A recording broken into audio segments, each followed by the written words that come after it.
Salam, friends, and welcome to this evening's edition of Bookbytes. I am my heart is full because I've just been at the Durban International Book Fair in Durban. I'm broadcasting out of Durban this evening. And, it's always wonderful when there's a platform celebrating our local literary talent and the amazing creativity that we have out there. And Durban's always got the best of it throughout the year at various sectors. So this evening, we're speaking to Janet van Eeden about her book, Cut to the Chase, Script Writing for Beginners. It's really her cause in a book. And, as one of the top sort of script writers in the country and known globally for her work, I think it's really a wonderful opportunity to have her on the show this evening, but also to have in our hands the opportunity to go through a manual of the sort that should become a text for whoever wants to learn how to get into film, how to get into script writing. To tell you a bit about the author, Janet van Eeden started writing plays and screenplays over 26 years ago. 6 of her plays went to the National Arts Festival in Grahamstown in the early 2000s, all funded by the National Arts Council. Her first screenplay to reach the screen was White Lion in 2010. She wrote and produced the short film A Shot at the Big Time, which screened at the Cannes Short Film Metrage in 2014. And she did her master's and her PhD in English, she says, by mistake, and received cum laude for the first and a lovely red robe for the second. She script edits and evaluates many feature films for the KZN Film Commission, amongst others. She's the overall chairperson of both the Simon Sibella Awards as well as the SAFTAs. Janet van Eeden is currently the Dean of AFDA in Durban. Janet, welcome to the show. It's a really wonderful opportunity to speak to you about Cut to the Chase. And, congratulations on getting this book out there finally. I know you've had a wonderful stream of launches and talks at the moment, especially now at Durban Book Fair, where I heard you speak yesterday. Welcome to the show. Thank you, Shafinaaz. It's such an honor to be here. And your introduction chokes me up. Really, I feel so overwhelmed by the incredible accolades you give me. It's been a very hard journey. It's been a long, hard road. And when you say all these things, you think, actually, maybe it was worth it. Because being a scriptwriter who started after I was 40, I'm no longer 26, as you know, it's been incredibly hard. And as you know from my talk yesterday, I started because I was inspired by a dream I was given. I really believe dreams are given to you to guide you on your path. And I was literally given this dream just before I turned 40. And then I only got going and really started writing after I was 40. So it's been a difficult road to convince people that I am a real scriptwriter. So when you say all those things, I think, yeah, I am a real scriptwriter. It's true. So thank you, Shafinaaz. We've known each other a long time, so it's a real honor to be on your podcast. Thank you. I admire your courage and your humility because it takes courage to write and to put yourself out there on, again and again, no matter how many years you've been doing it or for how long. But at the same time, you're providing such a valuable addition in your creativity, both in script writing, but also in mentoring so many script writers and filmmakers out there. So I'm humbled that, that you still, listen to these accolades and still think that that they're a weight to carry. I really, really certainly hope that you see how much value there is in what you finally put out there in physical form and in the daily work and contribution that you make to the industry. You bring so much to the industry. I think sometimes we're so bogged down by what we do that we don't realize the ripples that actually create an impact over time. So thank you for your contributions. I appreciate that, Shafinaaz. I just work hard, and as I spoke about yesterday, writing is, I've realized initially when I had the dream, I thought, don't be ridiculous. I'm not a scriptwriter. I've never seen a screenplay, but I've realized that this is my gift. And I truly believe we have vocations. Vocations are given to us by, call whatever you want the name of the universe or the God that inspires you. And I truly believe I'm inspired by a greater power. And I do feel that my journey is guided. It's difficult. It's difficult. No one ever said it would be easy. And as I was talking about the hero's journey, the hero has to have a difficult journey because you have to transform. And part of that journey is a transformation. So, I do feel that I just work, and people have come to me and say, "Oh, you're doing a great job and you're inspiring students." And I'm always surprised because I'm just working. And what I do is I give my best to everybody I meet, just because why else are we on this planet? We need to give the best of our hearts to our fellow humans, because the alternative is horrendous. We don't want to be part of that alternative universe. Although many people are, our world is in pretty parlous state. But my job is to give what my one gift is to the universe. And I'm so glad that I could write the book. And I'm so glad that Colleen Higgs published it with Majaji Publishing after 10 years. I wrote it 10 years ago. And I'm so glad she published it. So more people can get it's not just for script writers. Someone wrote, a former student wrote to me earlier, which I answered today, and she asked about help for writing her own personal story. She'd had a terrible life story. Her parents were killed in an aeroplane crash, of all things. So I said, get the book. It teaches you how to write story across the board. It gives you the structure for good storytelling. So I'm very grateful that I can give that to people. I listened to your talk at the book fair as well, and obviously I read the book. And for me, what's interesting is that you break down script writing to the bare bones structure of it. And we go back and we think, okay, so sometimes you just want to organically write something, whether it's a story or a script, and figure that you'll figure it out as you go along. And you kind of hit a wall at some point. So coming back to the recipe, the bare bones structure, I found it interesting that you refer back and forth now to this hero's journey, which we've heard about as a template.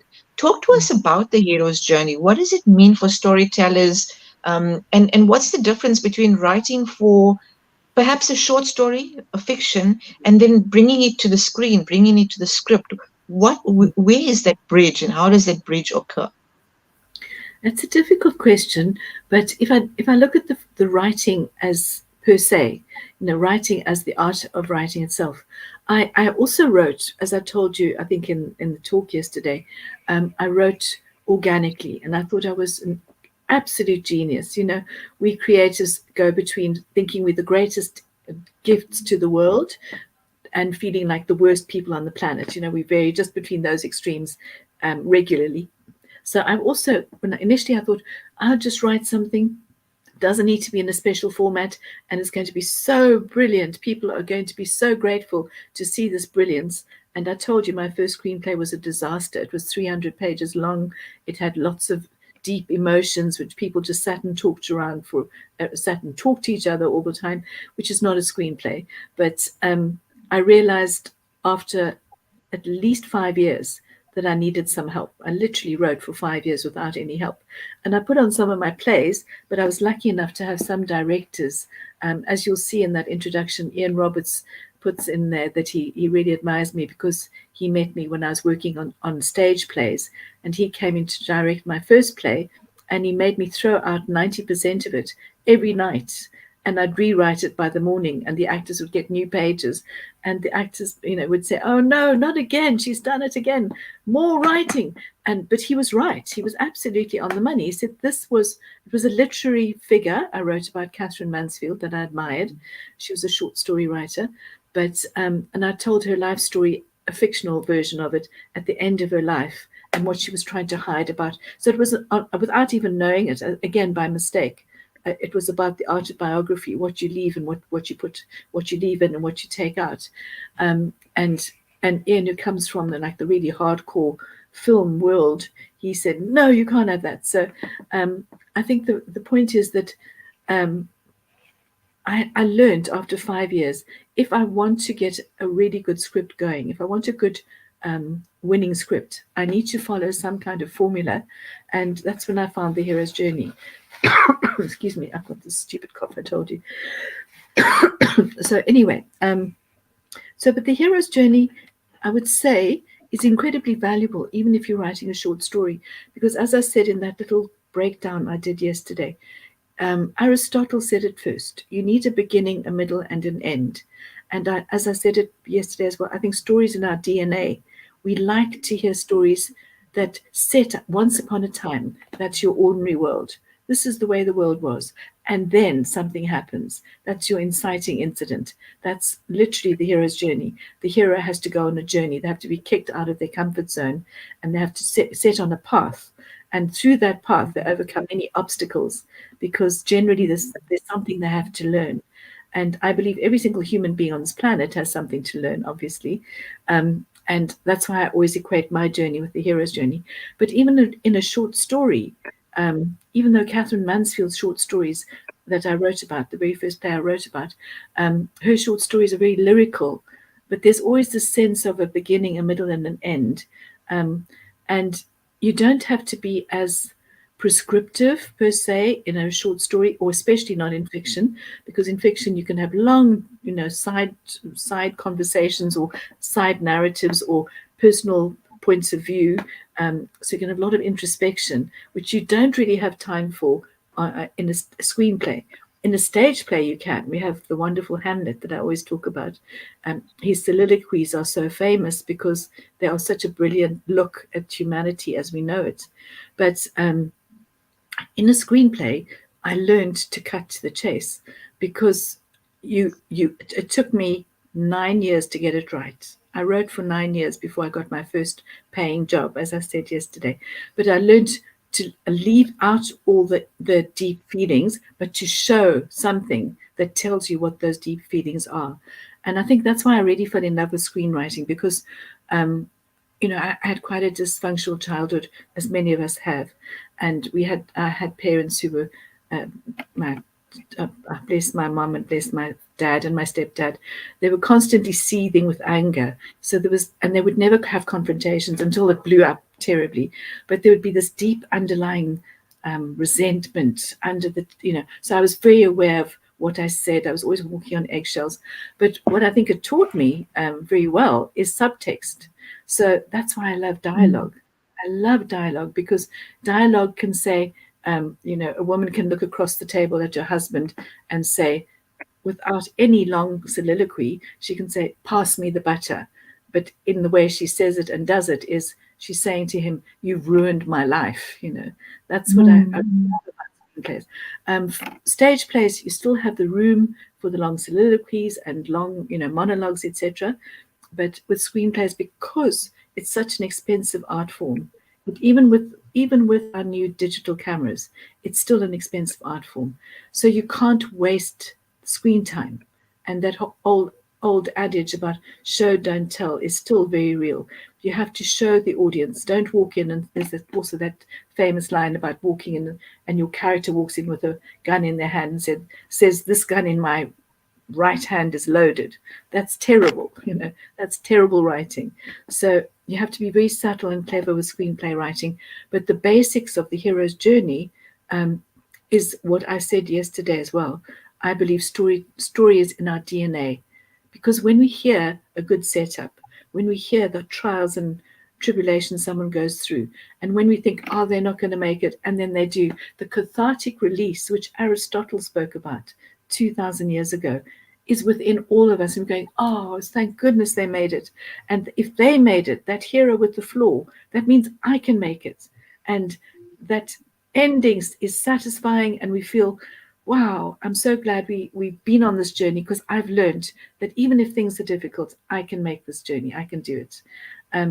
So to me, that's the beauty of the hero's journey. It's little children will recognize it. As I say, tribal elders would tell stories around the campfires and say, "This happened in the hunter, and then he had to do this, or she had to do this."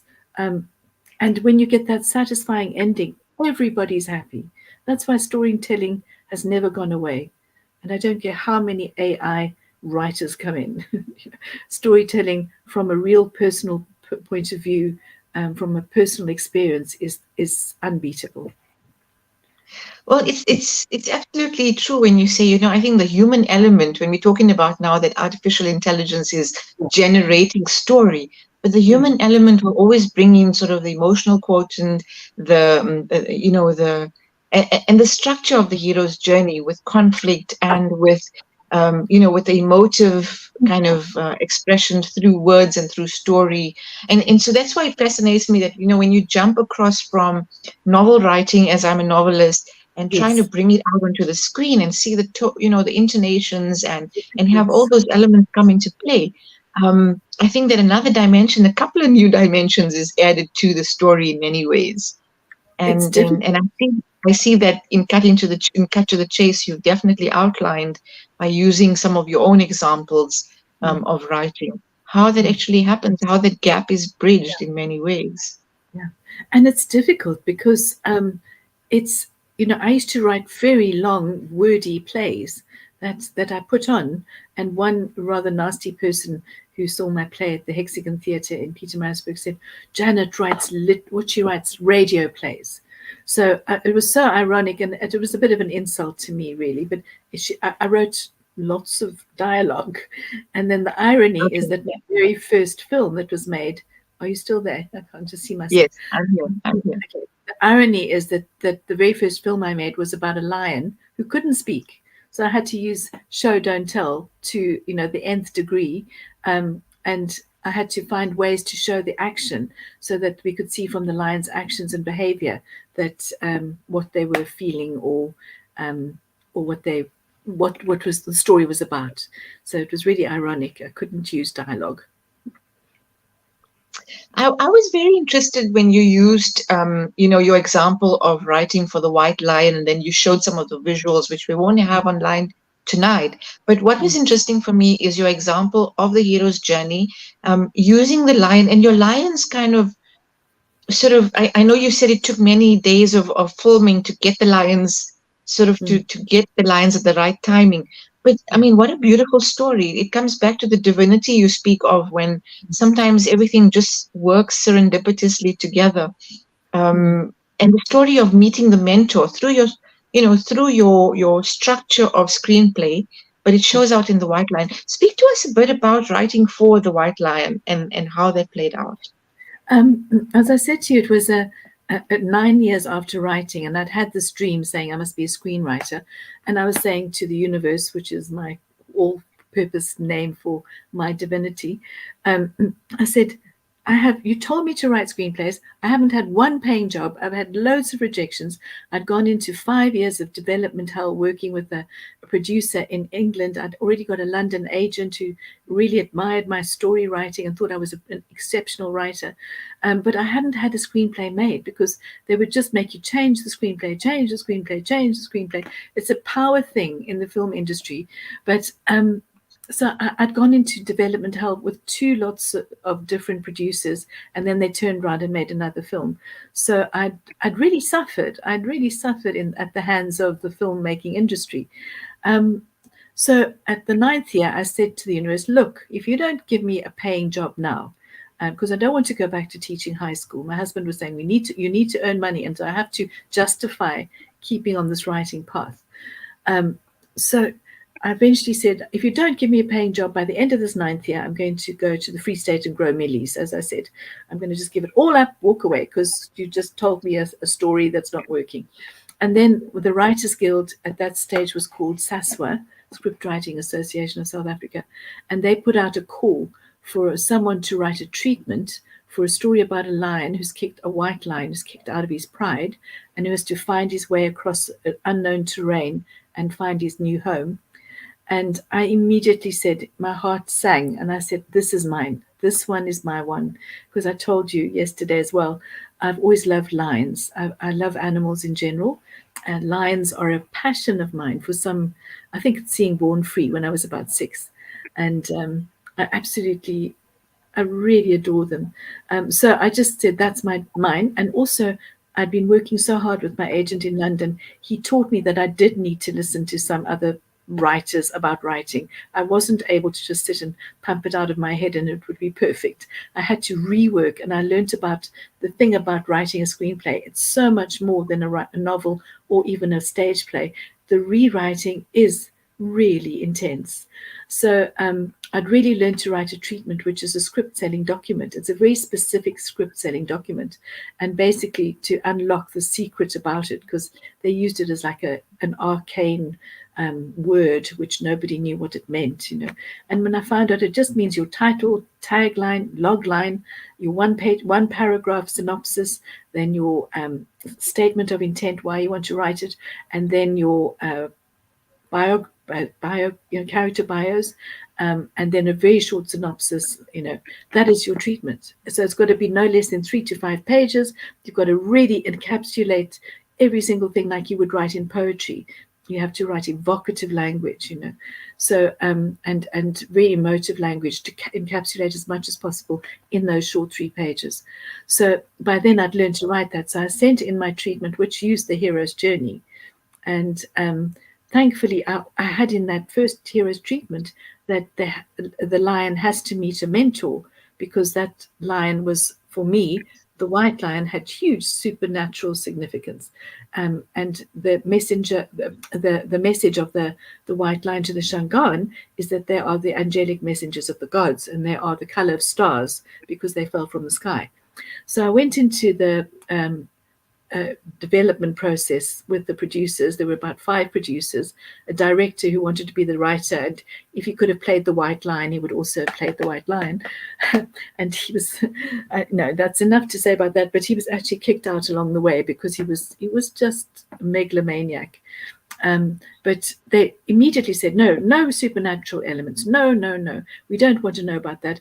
Lions eat, sleep, and procreate. They said it less pleasantly, of course. So I learned a lot about lion behavior, and I couldn't say the female lion Masava looks sad, because that's not, you can't say that. So you have to put events together, structure events to show when a cub is killed, a little tawny cub is killed, you have to show her expression in another way. So, but for me, the first thing I realized, that the man who put up the money, he'd come from a very hard background and then bought trading stores and sold a whole lot of chain of trading stores and made a huge amount of money. And then he bought the lion sanctuaries.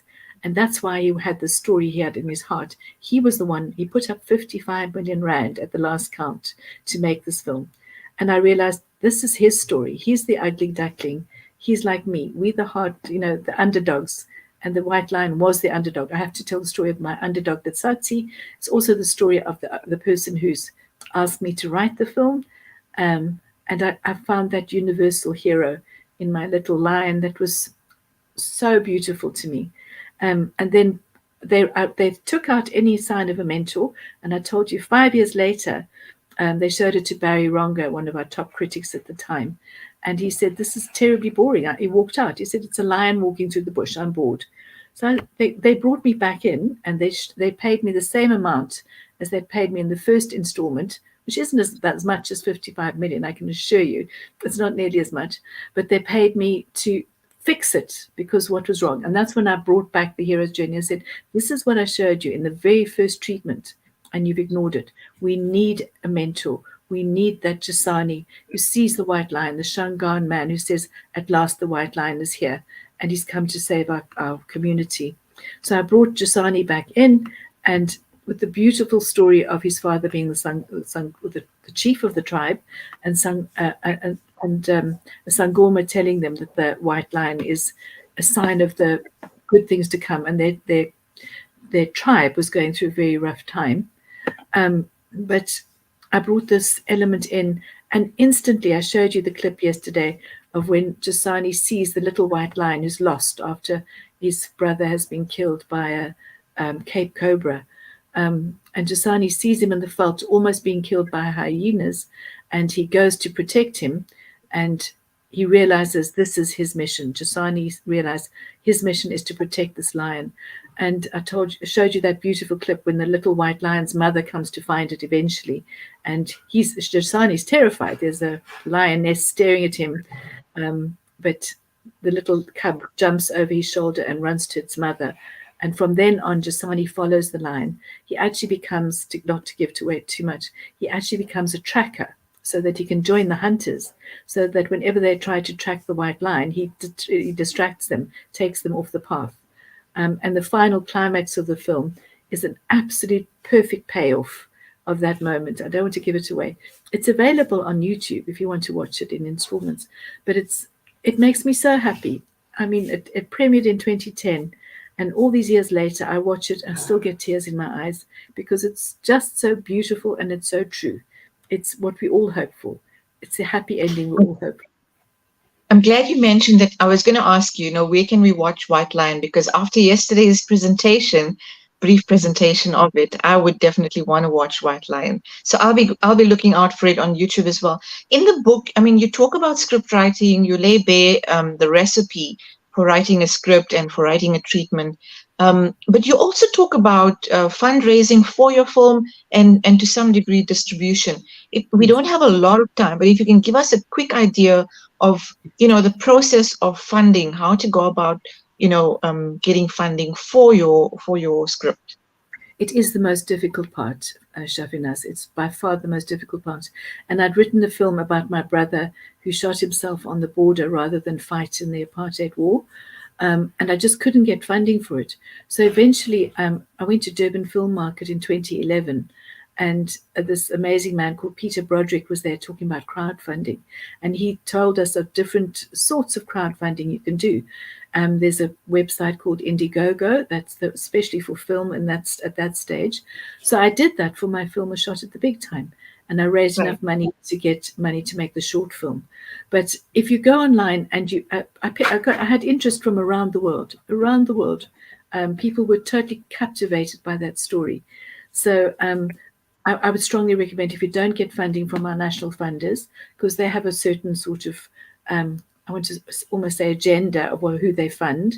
And I work very closely with them. But they still have maybe a mandate rather than an agenda of who they have to fund.